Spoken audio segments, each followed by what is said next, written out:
You want to improve at chess. That is why you're here, trying to find a chess teacher that does not gatekeep anything from you and just shows you all of the secrets that you need to skyrocket your elo. And you are in the best spot for that because most chess teachers gatekeep all of the important information of you and sell you half information for free as the poison to then just give you the course paid.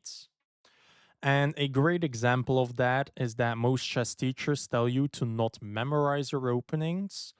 And it's always exactly those chess teachers that sell you an opening course. Even though they told you that it's not important to memorize openings, they sell you an opening course, and that just does not make any sense. So that's why I'm here. I will actually teach you the secrets and everything that you need to know to skyrocket your elo, but actually this time. So, I don't want to trade pieces, but maybe I should. I could do this. Preparing to like take, get a knight here, have awesome pressure on this pawn. Um, so yeah, if I take, you take with the pawn. I could take, you can take any way you want. And I don't even open up my rook or anything. If I do this, you can just take. What if I just fork you? You can take a pawn, I take a piece, and if you take this piece, I can take this with a check. You probably have to take, and then I can move with a double check. So I fork you, you take a pawn. I can also take your knight, I believe, with pressure on this. So you take my knight, I take your bishop, but then I think you can take my queen, which I don't want. So after this, you take a pawn, I take a piece, you take a piece. And I think I just take this with a check.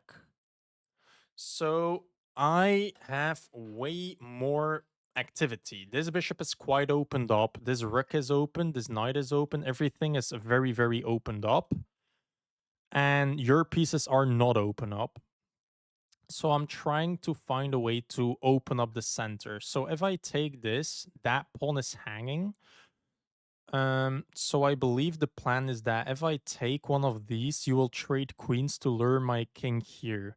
My biggest question is, am I forced to now take back? Because if I do this, you jump in here, I can still take the bishop.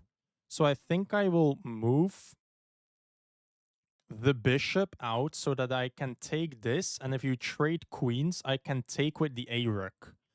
That's very, very instructive. I'm not forced to take one of these pieces right now. I can just wait. So now, if I give a check, you block. Um, I can take this with awesome pressure on the pawn, which you cannot defend. And if you take, I can take, and I have awesome pressure on this pawn as well.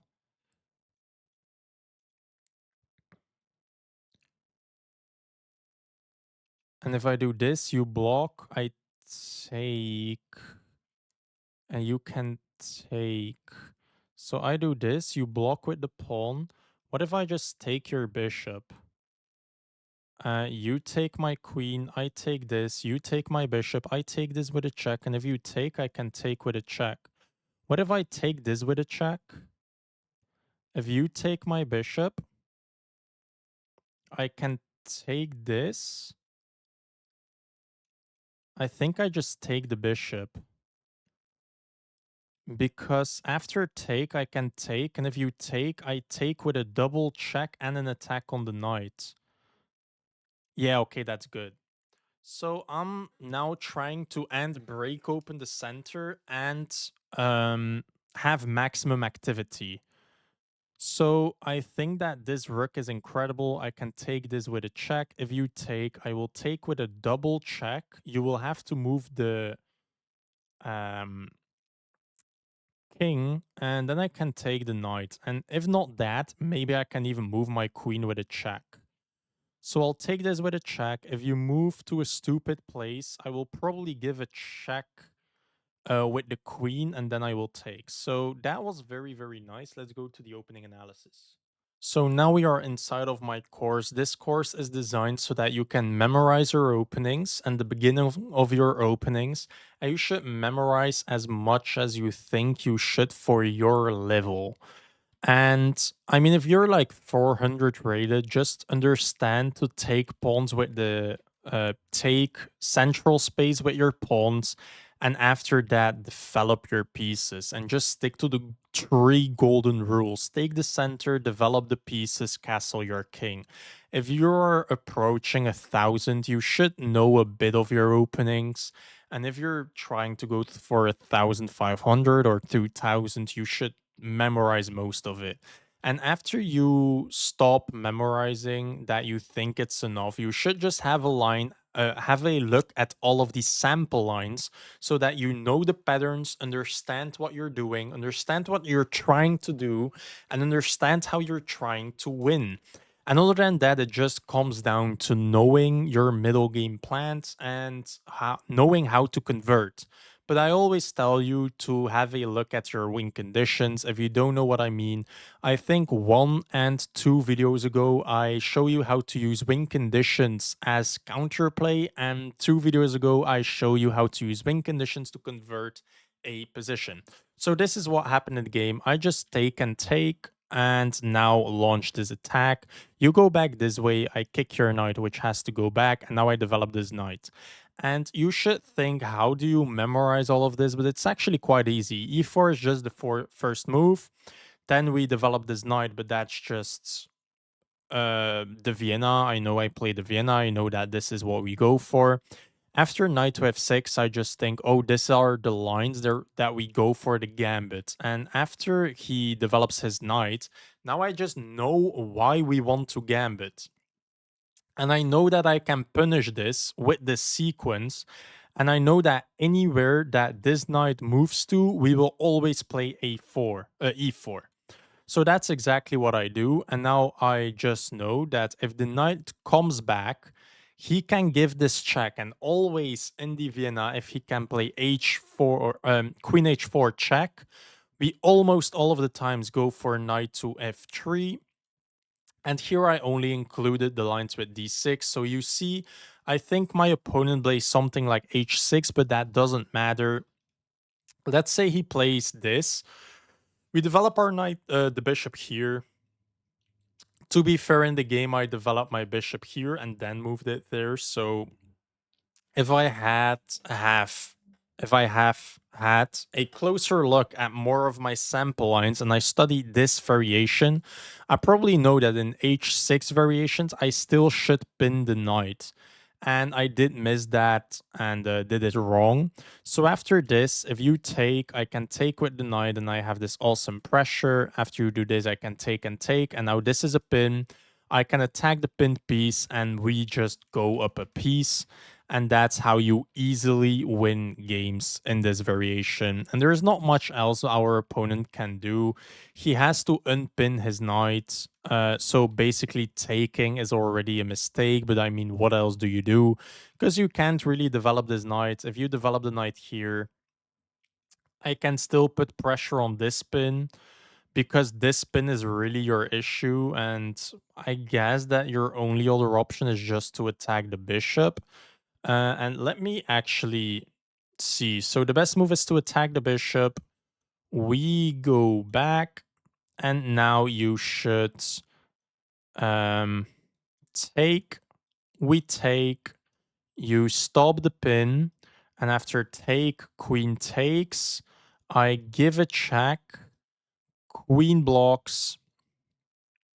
Bishop defends. You queenside castle. We go for take and take. And I mean, in this position, we're completely winning because his structure is horrific. We can queenside castle as well. The king should move. We can open up the rook. and the bishops and the knights you should push. And in this variation, we just have this awesome rook. We have this damage structure. We have the knight that can attack the weak pawns together with our bishop. We can move the queen in, giving checks, putting pressure on the weaknesses, and we will win the game by winning these weaknesses and pushing our passed pawns. And probably what our opponent should try and do is push this 3-on-2 and try to find counterplay in the form of a passed pawn. That's exactly what I told you in the previous video. To find counterplay with win conditions, and a passed pawn is a win condition. So already from the moment that I basically see this, I think, okay, nice, I'm winning. This position is already 1.4 for us. So that's practically just completely winning. I know what to do, and I don't have everything memorized. I don't know what to do after this. In this position, I don't know what to do after h6. But if I know what to do here, I will probably still have a very good shot at winning the game. And if I knew that this would happen, I didn't waste this time by playing bishop to c4 first and then going to c5, b5. I should have done this in the first place, and I would probably have submerged winning instantly. And not because I have memorized everything, just because I know the patterns and I know the plans. So let's go to the analysis. So the computer says that we were winning from move 3, and we did a very great job. We didn't always find the best move, but we did a very good job. e4, e5, knight to c3. He puts his knight out and we go for the gambit. Not the best move, but it's the move I choose to play. And after this, that's already a blunder. By the way, we played at a 93% accuracy with only 1 inaccuracy. So we got a disgusting game, and after take and take, we push the knight. He runs, I attack the knight, he goes back, we develop our knight. We did play at 100% accuracy already. After this mistake, I should apparently just march your knight out of the center and break open the center. This is our inaccuracy. Fair enough. And after this, we castle, which is the best move, and you do this. I do find the best move again, and after you take, apparently moving the queen is the best move, but the bishop to e3 is one of the best moves. And you see that takes is fine, but after take and take with a check first, let's say you move, then I can take this with a check, you move, then I can even take this knight with a check and then put pressure on the pin piece. And even though all of this and we just won a piece with a check, the computer doesn't like this completely. He thinks that developing the bishop or moving the queen is better because we have all of this pressure and a very weak opponent's king. And if the opponent's king is very weak, you should try to just attack it and not trade queens. And that's why, even though after take, we trade queens, but we can literally win a piece via this. So that's a complete force line we take, and if he wants to trade queens, we can take this with a check, defended by the bishop, and then we take this with another check so that we now can take this knight. And even though we just win a complete piece there, the engine prefers to just not trade queens. Now it does prefer this sometimes, but I do one of the top engine moves because I just don't want to trade queens that badly. My opponent immediately does an accuracy, and now I decide to do trade queens because the big difference between this is that now I can take with the D rook. And that's a very big difference. So after takes here, I can take with the D rook. And the big difference is that I don't take with the F rook, so I still have a rook on the F file. And after takes, I can just take this piece. You probably have to take back. I can give this check. You have to move. I can do this discovery check and take a free piece. And now I'm up 2 pieces, and you have this horrific pawn for it. So I will probably just use my piece majority to either checkmate you or to just win like these three pawns. I do want to win this pawn first because if you paid attention, that is a win condition. It is a passed pawn, and I want to stop his counterplay first before I go for a win condition myself. So let's say he does this. I would probably just take the pawn because that is his counterplay, and after take and take, he moves. I can just infiltrate, attacking the pawn. After this, I have already take, take, and take. Now I have two extra pieces and a pawn majority. He tries to attack me, but that does absolutely nothing. We take this pawn to make it even more easy to make a win condition. Now we play bishop to c5 so that this pawn cannot move forwards. After you move the rook, I would probably go for c4 because c4 makes a win condition. And after he attacks our knight and we defend it, you do this. We have take, take, and this. And now we have two passed pawns, and that is how we win the game by just pushing our passed pawns. So the easiest way to convert is by investing in these win conditions, a checkmate attack, or a passed pawn. That's the main takeaway of this video. And don't trade queens when his king is weak and you are attacking. Even though a free piece is captured, probably if you don't trade queens, you will have two free pieces. That's exactly what you saw here. So after take and take, I took, and my opponent took this, and now I have this double check. He has to move, and I apparently have a checkmate in 5. I just wanted to take this to be fair, and after take and take, I have two incredibly active rooks and a extra piece. After this, I would probably start attacking these pawns because that is how I make my win condition happen. I don't understand what we're doing here. Check, you have to move, and I can take the rook. So we give up two pieces for the rook, and now we pin this. And I would probably try to attack the knight. And then, oh, we can attack like that, and then we will go up the exchange probably and start an attack still. So you move, and then I have to say, oh yeah, you cannot do that. That's horrible. You move a pawn. I freeze your pieces, and I think what the engine is trying to do is try to bring our opponent to a sug swung. He's just trying so that our opponent cannot move anything anymore. So here we have the line that take here. Check, you have to move, and then that's a free knight. So if you go here, we have take, take, take, and now we are up the exchange and a pawn. Again, how you win it, it's always the same. Just win a pawn so that you have a passed pawn, push the passed pawn because that is your win condition.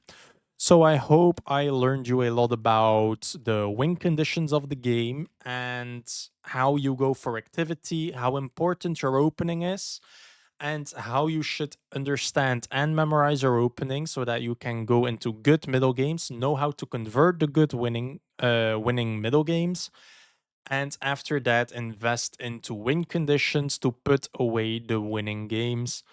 And if I'm worth your subscription, subscribe. And other than that, I will see you in the next one.